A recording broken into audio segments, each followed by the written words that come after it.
When people picture Paul McCartney, they imagine the warm smile, the soft voice behind "Hey Jude," the eternal optimist who carried the light of an entire generation.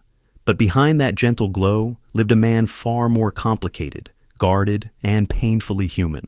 For decades, fans assumed the Beatles' greatest tensions were creative. Arguments over chords, albums, or fame.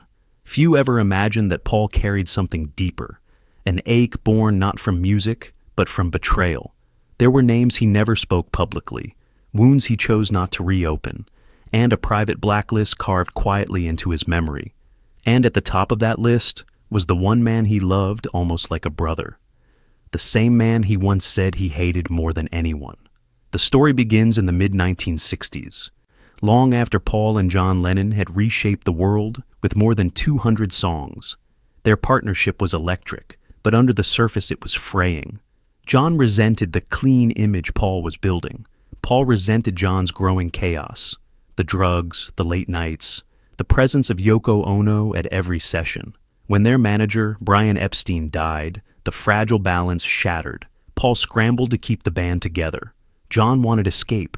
Fame had lifted them higher than they ever imagined, but behind the spotlight, the truth was far darker. And this was only the beginning of the heartbreak. In the studio, every moment felt like a battlefield. Paul's perfectionism, the same drive that made their music timeless, clashed violently with John's rebellion.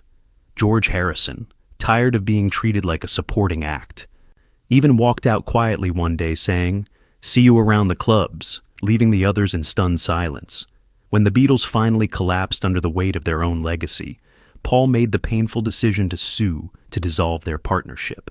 To him, it was survival. To John, it was betrayal. Lennon fired back with the venomous "How do you sleep?" while Paul answered indirectly with "Too many people."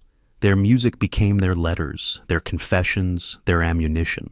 They were finally speaking, just not to each other. But reconciliation was close, almost within reach. Weeks before tragedy struck, Paul and John had begun talking again, joking like old friends. And then, December 8th, 1980, arrived. John Lennon was murdered outside the Dakota Building by Mark David Chapman, a fan-turned-stalker whose name Paul avoided for decades. In public, he muttered the dazed words, "It's a drag." In private, he shattered.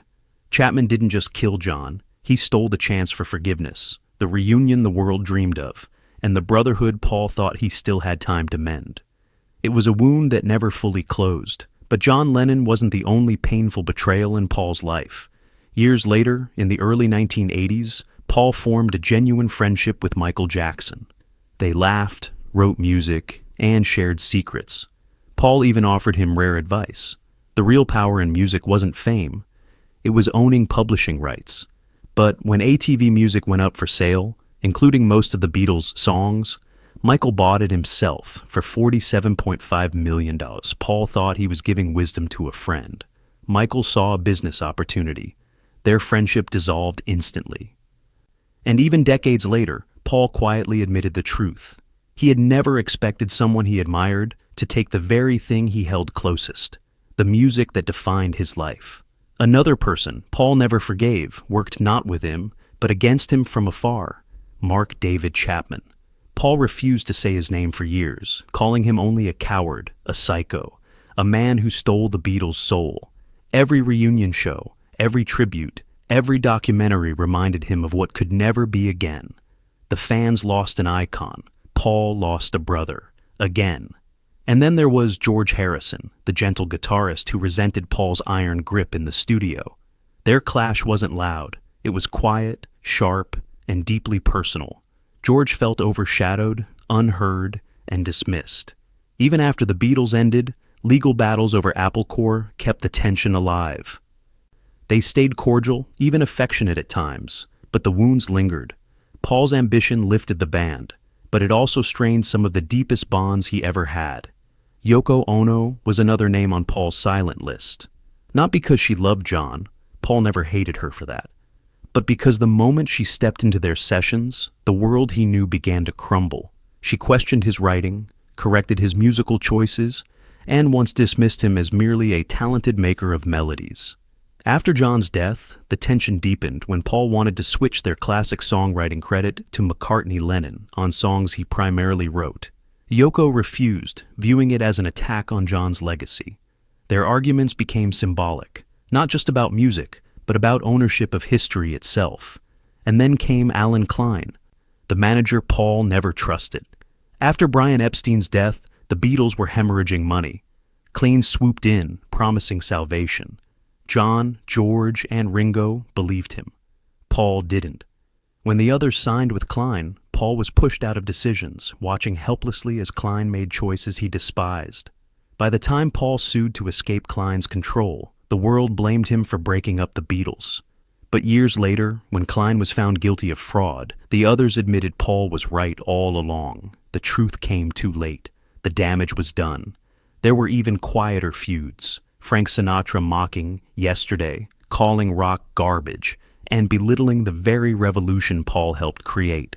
Phil Spector taking The Long and Winding Road, Paul's soft confession, and burying it under a mountain of orchestration without Paul's permission. Each insult, each theft, each betrayal carved another mark. So, why didn't Paul ever reveal his real enemies? Why keep silent for decades? Because he understood the cost. To millions, Paul McCartney isn't just a musician. He's the gentle Beatle, the symbol of peace, the man who sings about love. Anger would ruin that image. Attacking Yoko would reopen wounds. Criticizing John would tear apart memories. Admitting he hated Sinatra or Spector would reduce him to bitterness, not brilliance. So Paul chose silence, not weakness, but grace. He let the music speak where his voice wouldn't. He buried his enemies, not with forgiveness, but with time. And now, in his 80s, Paul smiles on stage, singing the same songs he once fought to protect. Maybe the only list he keeps isn't of enemies, but of lessons. And somehow, despite everything, he still believes love outlasts pain. Because Paul McCartney didn't just survive betrayal, he transformed it into music the world will never forget.